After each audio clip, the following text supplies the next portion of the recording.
Alright, so this is life recovery, mana recovery, Chronomancer. And as you can see, its sustain is kind of high. Yeah. Mana regen being 800, 900 per second. There. So, what the whole build is basically the damage taken recouped as life and as mana. So 62% and 70%. If we look at the passive tree, I still have some recoup nodes to take, but I've split up the damage between life and mana with the damage taken nodes here. Damage taken from mana, split up across the tree. There's one over here that I anointed.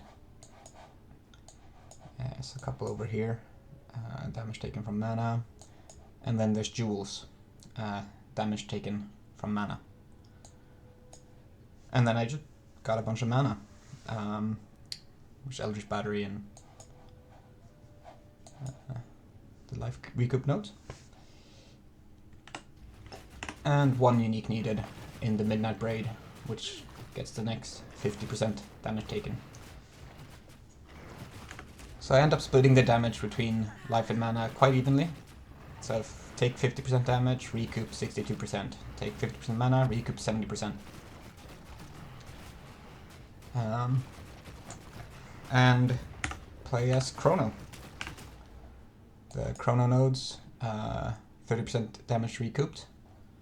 I took the Apex in the moment, and I need the Rapid River for the 4-second recoup as well.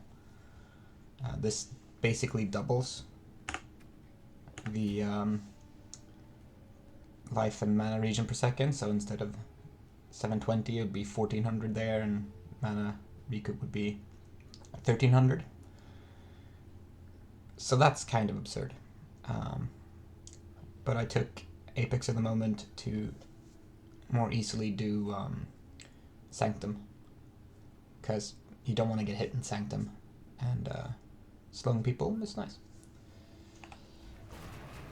Other than that, I'm playing lightning damage, some decent gear, and yeah, just trying to get high enough health pool to not die in the first couple of seconds of a fight, and to that end, this AoE slow from the presence along with Blasphemy 10 chains. Damage wise, playing Spark, Orb of Storms,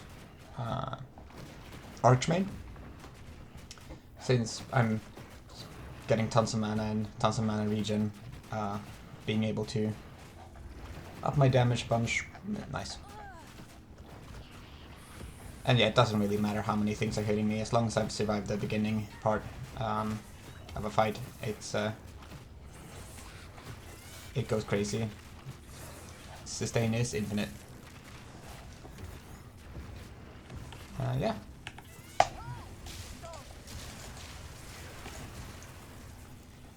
And clear's good because Spark's good.